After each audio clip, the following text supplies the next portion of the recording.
My name is Caroline Hayes and I'm 31 years old. The evening of March 15th started like any other family humiliation, with my mother's voice dripping with contempt as she assigned me my role for the night. What my family didn't know was that this would be the last time they'd ever have the opportunity to treat me like I was nothing. Because I wasn't nothing. I was the owner of the $2.4 million estate they were currently celebrating in, and in exactly 10 minutes they were about to find out. But before I tell you how their $180,000 engagement party came crashing down around them, let me explain how we got here. Because this wasn't just about one dinner. This was about 31 years of being treated like the family mistake, the disappointment, the one who just didn't measure up to my perfect sister Victoria. Growing up, our family operated on a simple principle. Victoria was the sun, and I was supposed to orbit gratefully in her shadow. She was 2 years younger than me, but you'd never know it from the way my parents treated her like she'd invented success itself. When Victoria got into college, my parents threw a party for 200 people at the country club. They bought her a brand new BMW as a congratulations gift and paid her entire tuition, $240,000 for 4 years at a private university. When I got into college with a full academic scholarship, my father said, "Well, at least you won't cost us anything." There was no party, no car. My mother actually told relatives I chose a state school because I wasn't ambitious enough for anything better. The fact that I'd earned a full ride didn't matter to them. When Victoria got her first job as a marketing coordinator making $45,000 a year, my parents acted like she'd been appointed CEO of Fortune 500 company. My mother called everyone in our extended family. My father took her to dinner at the most expensive restaurant in the city. When I got my first job as a financial analyst making $68,000, my mother said, "That's nice, dear," and changed the subject to talk about Victoria's incredible career trajectory. The pattern repeated itself over and over. Victoria bought a condo with my parents' help. They gave her $150,000 for the down payment. I bought my first property entirely on my own at 24, and my father's only comment was, "Must be nice to have money to waste on real estate." He had no idea that property was a small apartment building I'd purchased as an investment, or that I'd already started building what would become a multi-million-dollar real estate portfolio. They never asked about my life. Never asked what I did for work beyond that first job. Never asked if I was happy, if I needed anything, if I had dreams or goals or achievements worth celebrating. To them, I was just Caroline, the older sister who existed to make Victoria look better by comparison. What my family didn't know, what they never bothered to ask about, was that I had a talent for real estate investment that bordered on intuitive. While Victoria was spending my parents' money on designer handbags and weekend trips, I was learning everything I could about property markets, investment strategies, and wealth building. My first investment property purchased at 24 had been a small apartment building in an up-and-coming neighborhood. I'd saved every penny from my analyst job, worked weekends doing freelance financial consulting, and barely slept for 2 years to make it happen. That building tripled in value within 3 years. I sold it for $890,000 profit. I took that profit and bought 3 more properties. Then 6. Then 12. By the time I was 28, I owned a portfolio worth $8.2 million. I'd quit my analyst job and now worked as a private real estate consultant for high-net-worth clients, managing investments that my parents couldn't even conceptualize. But I never told them. Why would I? They'd never asked. They'd never cared. And honestly, some part of me enjoyed knowing that they completely underestimated me. While they pitted me for being just a financial analyst, a job I'd left 3 years ago, I was quietly building an empire. The Rosewood estate had been my most recent acquisition. 5 months ago, I'd purchased the historic property for $2.4 million cash. It was a stunning 1920s mansion with manicured gardens, a ballroom, and enough prestige to make it the most sought-after event venue in the city. The previous owners had run it as a venue for years, and I'd kept the excellent management team in place, including Marcus, the estate manager who'd worked there for 15 years. When Victoria announced her engagement to Bradley, our investment banker whose most interesting quality was his family's money, I knew exactly what my parents would do. They'd want to throw the most extravagant engagement party possible. My mother started calling venues immediately, complaining loudly at family dinners about how impossible it was to find anything suitable for someone of Victoria's caliber. The Rosewood estate would be perfect, my mother sighed one Sunday dinner, but they're booked solid for the next year. I've called 14 times. I'd smiled into my wine glass. The Rosewood estate wasn't booked. I'd deliberately kept March 15th open. I wanted to see exactly how far my family would go. 2 weeks later, my mother called me, barely able to contain her excitement. Caroline, you won't believe it. The Rosewood estate had a cancellation. We got the date for Victoria's engagement party. What she didn't know was that I'd had Marcus call her back and offer the cancelled slot. I'd also instructed him not to mention ownership, just to handle everything professionally and accept their deposit. My parents had wired $940,000 total. $740,000 for the venue, catering and services, plus a $200,000 deposit for Victoria's future wedding reception they'd booked for next spring. If you're genuinely enjoying this story, I'd love for you to hit that like button. But only if it's resonating with you, no pressure at all.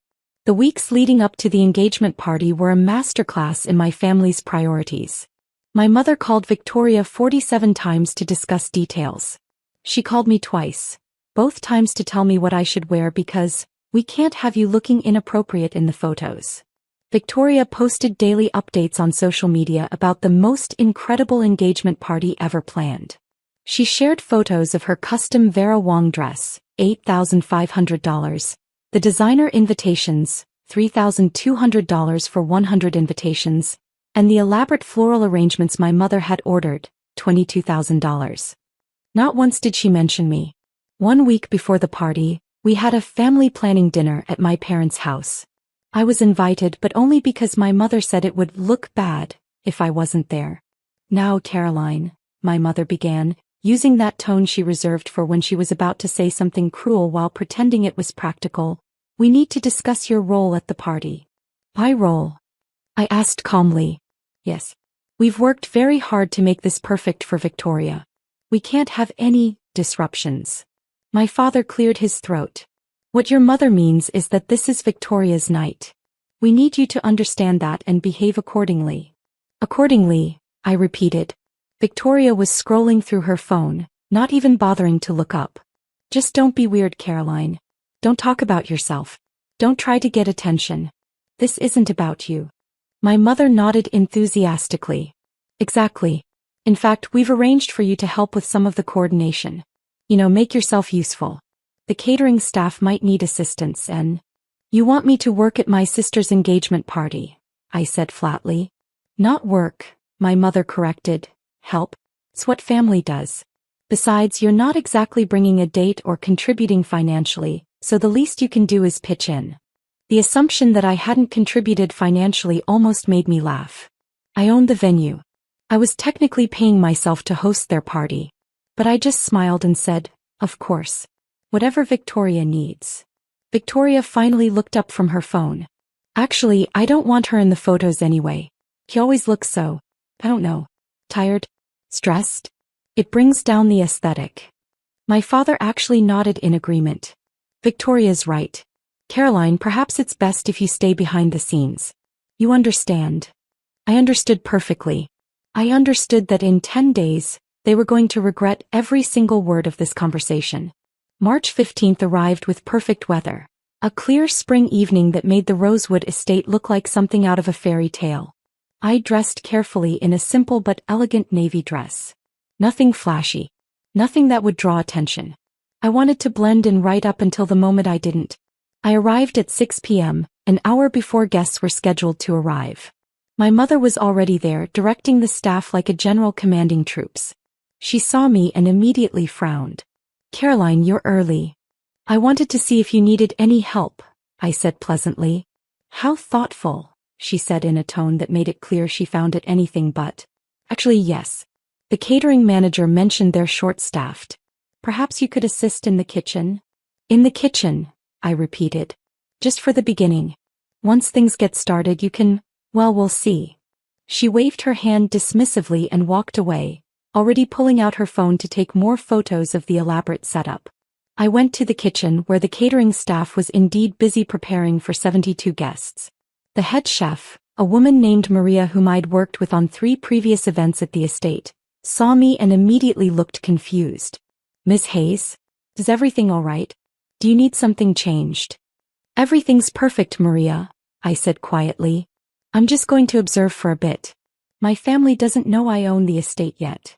Understanding dawned on her face, followed by something that looked like anticipation. I see. Should I? Just treat me like any other guest. For now. Guests started arriving at 7 p.m. I watched from the kitchen window as my extended family filed in, all dressed in their finest. Aunts, uncles, cousins, 72 people total, all there to celebrate Victoria and Bradley's engagement. Victoria arrived at 7:15 in a dramatic entrance, wearing her Vera Wang dress and practically glowing with self-satisfaction. Bradley was beside her in an expensive suit, looking every bit the successful banker. My parents flanked them like proud peacocks, accepting congratulations as if they'd personally achieved something remarkable. At 7:30 my mother came to the kitchen. Caroline, the guests are all here. You should stay in here for dinner. I'm sorry, I said, though I'd heard her perfectly. It's just, the seating is very carefully arranged. We don't have a place for you at the main tables and it would disrupt everything to rearrange now. You can eat here with the staff. I'm sure they won't mind. One of the sous chefs actually dropped a spoon. You want me to eat in the kitchen, I said, my voice carefully neutral. It's not personal, Caroline. It's just logistics. You understand. My mother was already turning away as if the matter was settled. Mom, I said, and something in my tone made her turn back. You want me to eat in the kitchen at my sister's engagement party? Oh, don't be dramatic. It's just dinner. Besides, you're not exactly contributing to the celebration, are you? No gift, no date, no real reason to be featured. The dining room is for family who actually matter in Victoria's life. The words hung in the air. The entire kitchen staff had gone silent. Family who actually matter, I repeated. You know what I mean. Victoria's close family. The people who've invested in her future. Now, I need to get back to our guests. She swept out of the kitchen without another glance. I stood there for a moment looking at the shocked faces of the catering staff. Maria stepped closer, her voice low. Miss Hayes, I'm so sorry. We had no idea she would. It's fine, I said calmly. Actually, it's perfect. Maria, could you prepare me a plate? I'll eat here just like my mother wants. I sat at a small table in the corner of the kitchen, eating the same gourmet meal the guests were being served in the grand dining room. Through the window I could see my family laughing, toasting, celebrating. My father stood up to make a speech about Victoria's incredible journey, and how proud they were of their daughter. Singular. As if he only had one. Then I saw Victoria pull out her phone. She was pointing it toward the kitchen window, toward me. She was filming me eating alone in the kitchen while her engagement party happened 30 feet away. One of the servers came in and whispered to Maria, "The bride wants you to know she's posting it on Instagram. She's already captioned it." Maria pulled out her own phone and navigated to Victoria's Instagram. He showed me the screen.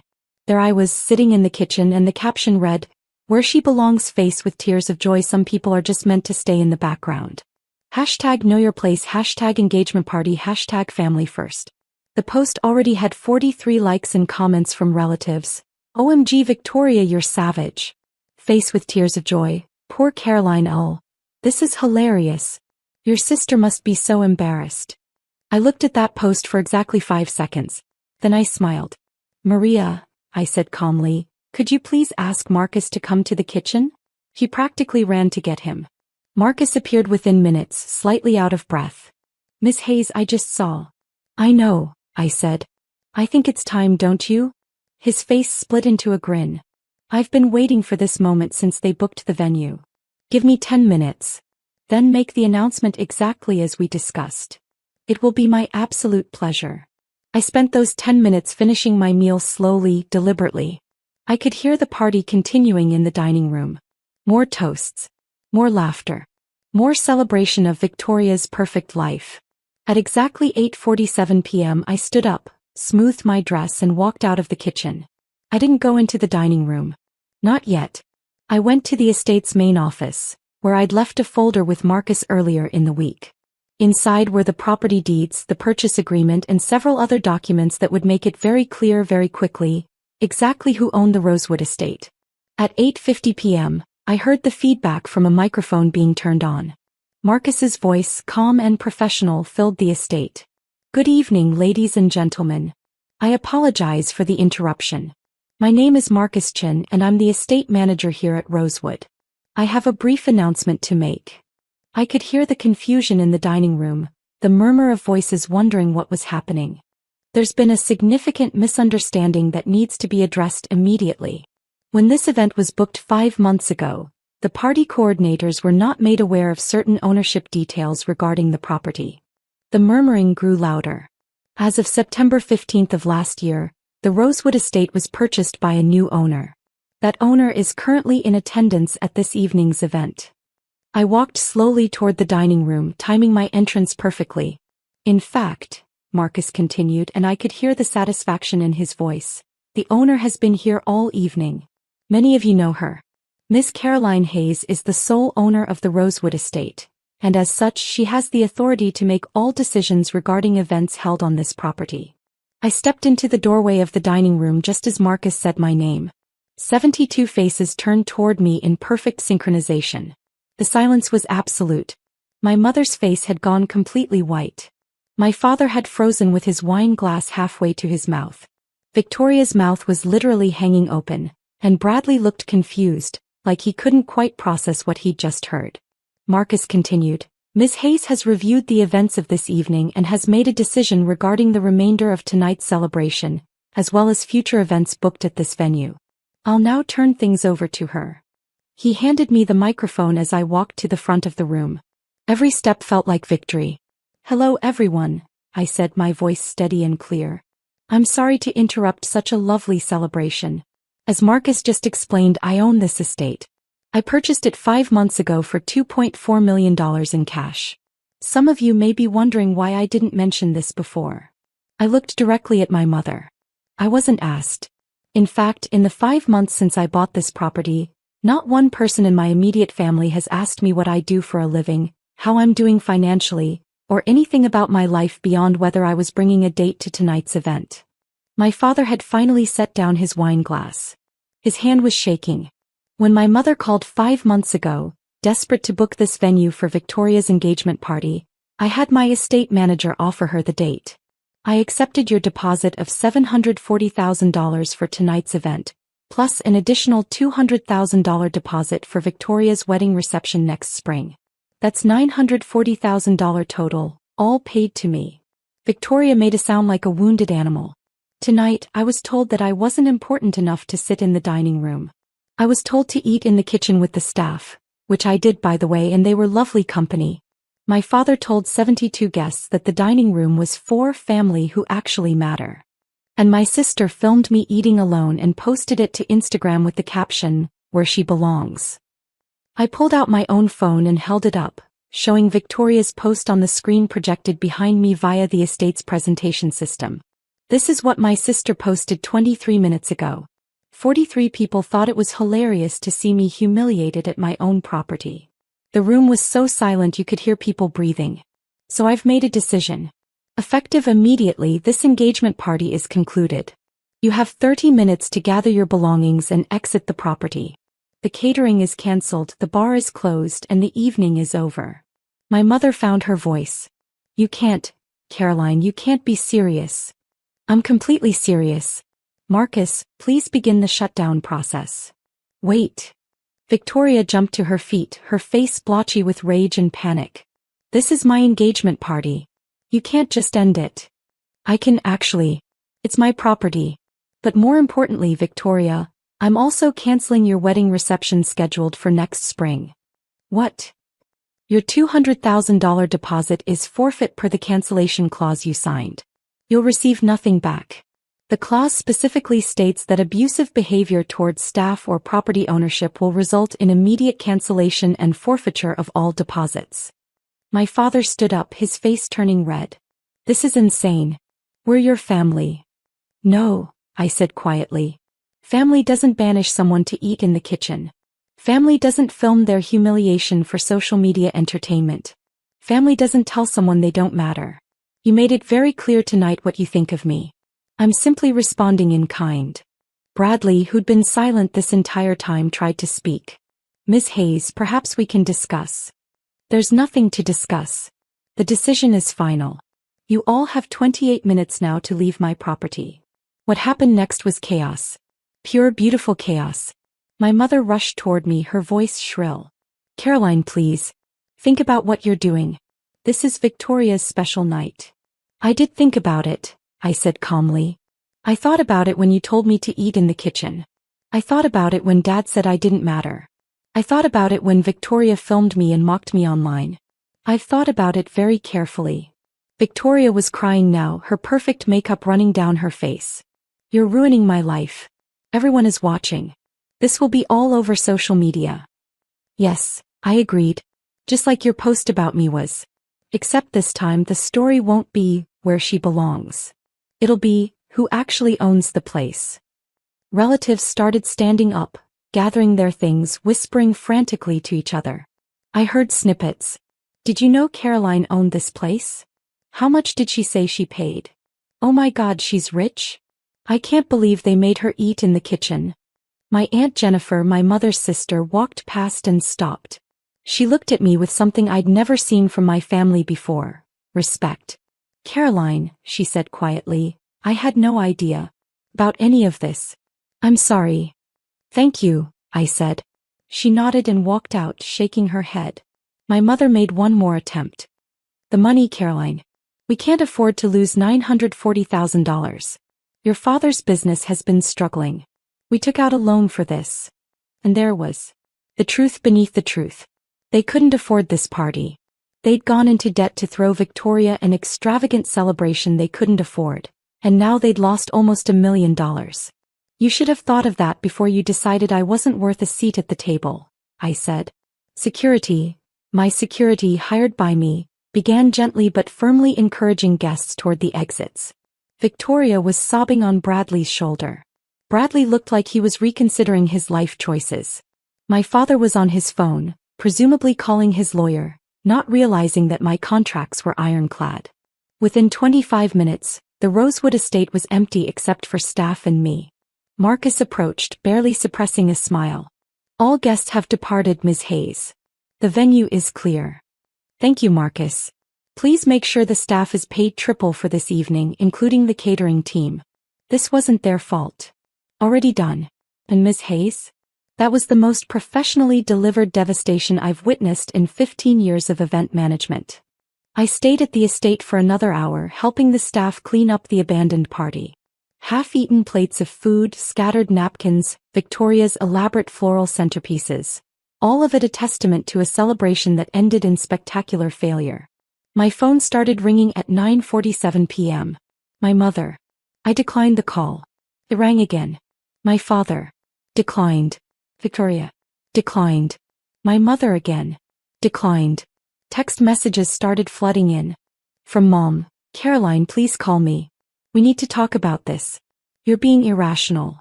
From Dad. This is unacceptable behavior. Call me immediately. From Victoria. I hate you. You ruined my life. Everyone saw. Bradley's parents are furious. I blocked all 3 numbers. Then the extended family started calling. Cousins, aunts, uncles. People who'd watched me eat in the kitchen and said nothing. I sent one group text. Tonight's events speak for themselves. I will not be discussing this further. Please respect my privacy. Then I turned off my phone. What I didn't know until the next morning was that the story had exploded online. Victoria's original Instagram post, the one mocking me in the kitchen, had been screenshot and shared thousands of times. But now it had context. Guests from the party had posted their own accounts. I just witnessed the most insane revenge at an engagement party. The poor sister eating in the kitchen? She owned the $2.4 million venue and kicked everyone out. Fire. My cousin's engagement party just got cancelled because they humiliated the bride's sister, who turned out to be the property owner. I can't even process this. So my family member made her sister eat in the kitchen at a party, filmed it, mocked her online, then found out that sister OW's the estate and lost $940,000. I have no words. Victoria's post had gone from 43 likes to being shared over 50,000 times. But now the comments were very different. You mocked someone eating in the kitchen at their own property? Skull, the karma is immaculate. Imagine losing almost $1 million because you couldn't be decent to your sister. Where she belongs, aged like milk in the sun. Someone had created a side-by-side comparison. Victoria's original mocking post on the left, and a photo someone had taken of me speaking into the microphone on the right. It had been shared 127,000 times with the caption, "Find someone who looks at you the way Caroline Hayes looks at people who underestimated her." I didn't hear from my immediate family for 3 weeks. Radio silence. No calls, no texts, no emails. It was the most peaceful 3 weeks I'd had in years. Then on April 7th my doorbell rang at 8 a.m. I opened it to find my mother standing there, looking like she'd aged 10 years in 3 weeks. "Caroline, we need to talk." "No, we don't. Please. Just 5 minutes." I'm asking." Against my better judgment I let her in. She sat on my couch, looking around my penthouse apartment like she was seeing it for the first time. Which she was, since she'd never visited me here in the 3 years I'd owned it. "This is very nice," she said weakly. "Thank you. Caroline, I came to apologize." "Okay. And to ask if there's any way we can get the deposit back. Your father's business is in serious trouble. We're going to lose the house. We've already canceled Victoria's wedding because we can't afford." "Stop." She stopped. "You came here to apologize, but really you came here to ask for money. Just like always. Except this time, you actually have to acknowledge that I have money to ask for. That's not, yes, we need help, but I am sorry. We were wrong." "What specifically were you wrong about?" She blinked. "What? Tell me specifically what you did wrong." "Not we were wrong. What did you do wrong?" She struggled visibly. I shouldn't have made you eat in the kitchen. And I shouldn't have said those things about family that matters. And I don't. You spent 31 years treating me like I was worthless. You paid for Victoria's entire life while telling me I wasn't worth investing in. You never asked about my career, my life, my achievements. You never once considered that I might be successful. And when given the opportunity at Victoria's party, you chose to humiliate me publicly rather than treat me with basic human dignity. Tears were running down her face now. I know all of that. And I'm sorry. I'm so sorry. Are you sorry for what you did, or are you sorry you lost $940,000? She didn't answer. He didn't have to. We both knew. You need to leave, I said quietly. Caroline, please. You need to leave my home. Now. He left crying. I closed the door and felt nothing. No satisfaction. No anger. Just a profound sense of finality. It's been 6 months since Victoria's engagement party ended in spectacular fashion. I haven't spoken to my parents or Victoria since my mother's visit. They've tried calling from different numbers, sending letters, even showing up at my office once. Security escorted them out. According to my Aunt Jennifer, the only family member I've maintained contact with, my parents did lose their house. They're living in a small apartment now, both working jobs they hate to pay off the debt they accumulated trying to impress people with Victoria's life events. Victoria and Bradley postponed their wedding indefinitely. Apparently, the viral story of the engagement party made Bradley's parents concerned about the family dynamics, and they've been pressuring him to reconsider the marriage. Victoria blames me for potentially losing her fiancé, which is ironic considering she's the one who filmed me and posted it to social media. As for me, I'm thriving. My real estate portfolio is now worth $12.3 million. I've expanded into commercial properties and just closed on a small hotel downtown. The Rosewood estate is booked solid for the next 18 months with clients who specifically requested to work with me after hearing the story. I've also built something my biological family never gave me. A real family. Marcus and his wife have become close friends. Maria, the catering chef, and I have started a side business doing pop-up dinner events. My Aunt Jennifer and I have coffee every week and she's introduced me to cousins I barely knew growing up. People who actually care about who I am, not what I can do for them. I don't regret what I did at Victoria's engagement party. Not for a second. Some people think I was too harsh. They say family deserves second chances, that I should forgive and move on. But here's what I learned. Family isn't about blood. It's about respect, love, and treating people like they matter. My biological family failed that test for 31 years. I gave them countless chances to see me, to value me, to treat me with basic dignity. They chose not to. The moment they made me eat in the kitchen at my own property, they made their choice. I simply honored it. I'm Caroline Hayes. I'm 31 years old. I own a multi-million-dollar real estate empire. And I haven't been in a kitchen I didn't want to be in for 6 months. And you know what? I've never been happier. If this story resonated with you, drop a comment and let me know where you're watching from. Sometimes the best revenge isn't getting even. It's becoming so successful that the people who dismissed you become irrelevant to your happiness.